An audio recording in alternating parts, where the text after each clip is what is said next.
Hey everyone, CB here from CJB Studios, and today I am back at it with another movie review for all of you guys. The last time I did this, it was on a sort of Christmas movie. It was Tim Burton's The Nightmare Before Christmas.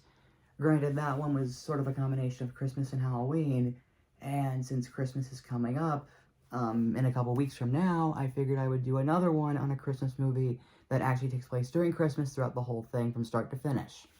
As to what Christmas movie it is none other than my number one favorite, The Polar Express. That's right. My number one favorite Christmas movie is that creepy motion capture film with Tom Hanks playing 5 characters, and that it was directed by Robert Zemeckis. I know, I might seem a little exaggerating there, but yes, this is my number one favorite Christmas movie, and I've been wanting to talk about it for a long time. So, with all that out of the way, I'm just gonna get right into the review. The movie opens up with a young boy who has his doubts whether or not believing if Santa Claus is real. And of course, on one Christmas Eve, he sees a train named the Polar Express parking outside his house. He goes to a conductor, played by Tom Hanks, of course.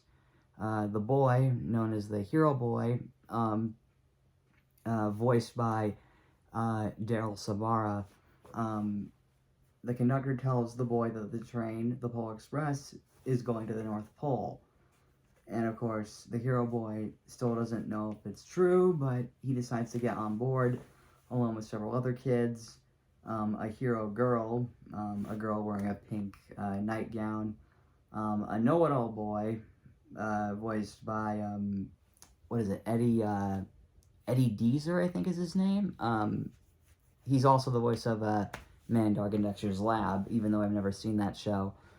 And of course, a couple other kids, one of them being Billy, a lonely boy, that is their next pickup, who eventually gets in the observation car of the train.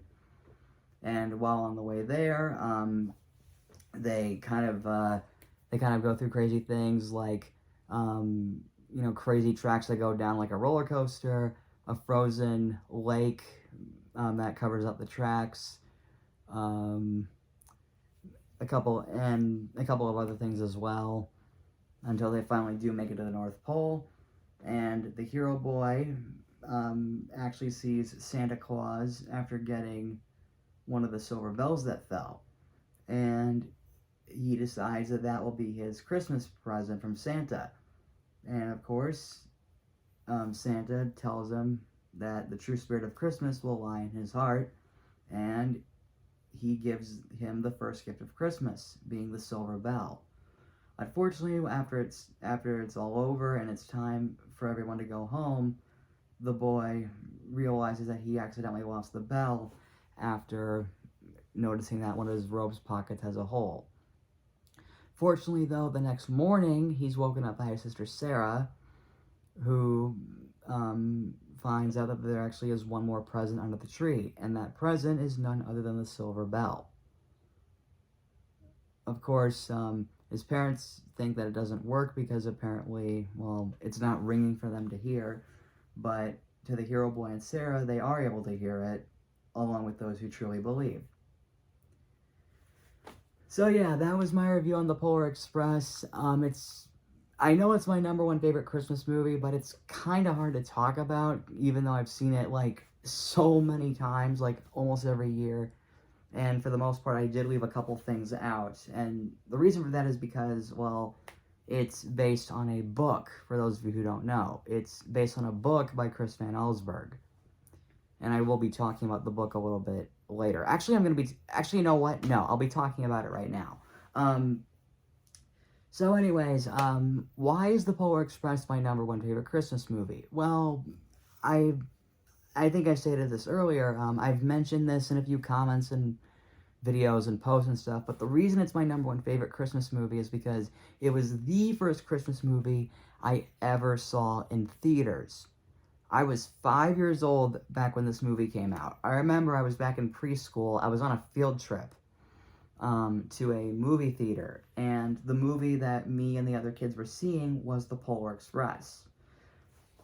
Now, granted, I fell asleep through the movie, and of course, I didn't remember seeing any advertisements or promotion for it. Like, I just saw it in the theater, I fell asleep through it, then I think the day after I actually found out about the book sometime later.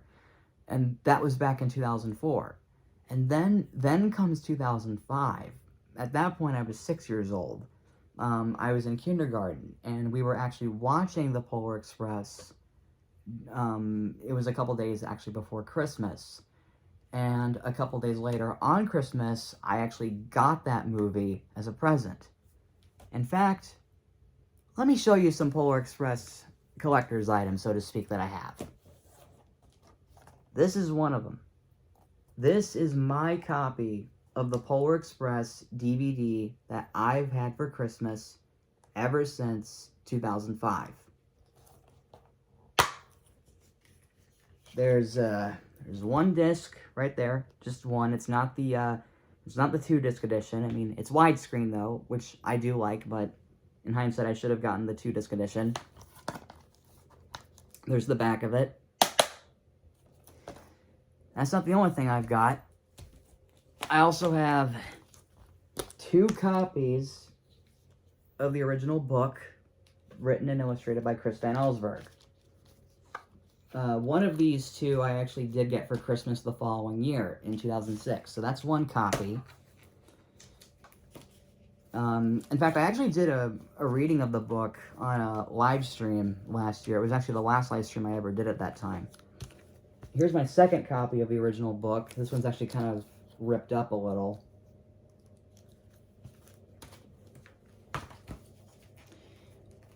Let me see.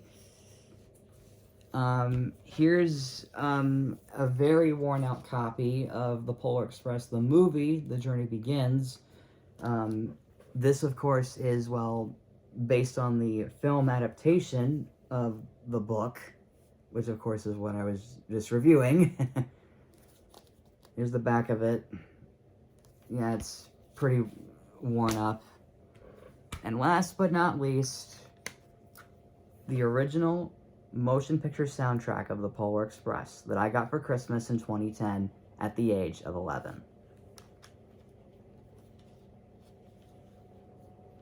There's a couple things inside. Here's the back of it. So, yeah, that's pretty much my Polar Express collection, but, what exactly did I think of the movie as a whole? Well, there are a couple of differences between the movie and the book. Like, for one thing, there's the golden tickets, which are only in the movie. They're never mentioned in the book at all. And they did, of course, well, since the original book is like 32 pages long, since Robert Zemeckis was directing it, he had to basically figure out how are we going to make this book into a film. In fact, as far as I can remember, it was actually Tom Hanks' idea, because back in 1999, like 5 years before the film was released, Tom Hanks brought up the idea of wanting to adapt the book into a feature film. And of course, considering that the book was, well, really short, they would obviously have to add some stuff in or maybe change a couple things while still being faithful to the original story. And of course, it's time I address the elephant in the room, the motion capture. Yes, I know, it's all done in computer animation. Now, hear me out. When I was a kid, I did not know that this film was done using motion capture. Like, I thought it was all done with live action, with a few bits of CGI, but no. It was all computer animated, with real actors. I mean, I can see why it's uncanny, but even with that, it doesn't really bother me that much. I mean, come on, it's Robert Zemeckis. This was his vision at the time. Like, he wanted to take a break from making live-action movies, and he wanted to do, like, a new medium. You know, motion capture. And The Polar Express was the first one to pull it off. Granted, it was not the first motion capture film, well, fully motion captured film. That honor goes to Sinbad, but still.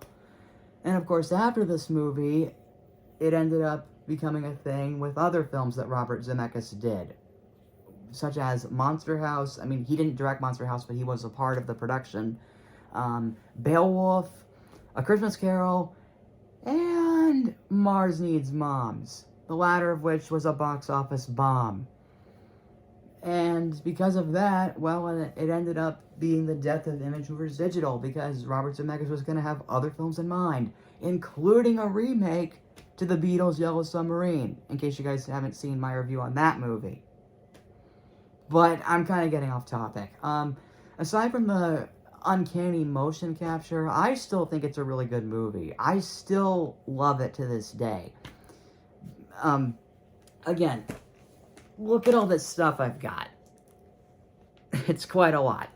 And of course, well, there's also the fact that there was a video of me singing the song When Christmas Comes to Town. Granted, I don't, that video doesn't, it was on YouTube for like a decade. It's no longer available anymore. I'll have to ask my mom if she still at least has a copy of it somewhere. But, yeah, simply put, again, despite the uncanny motion capture and all that kind of stuff, I still think The Polar Express is a good movie. Again, it may look creepy, it may look a little weird, seeing that, you know, everybody looks more photorealistic as humans, even though it's all motion capture, but still, I don't really mind it. Like, I can kind of look past the uncanny valley of the film's, you know, look.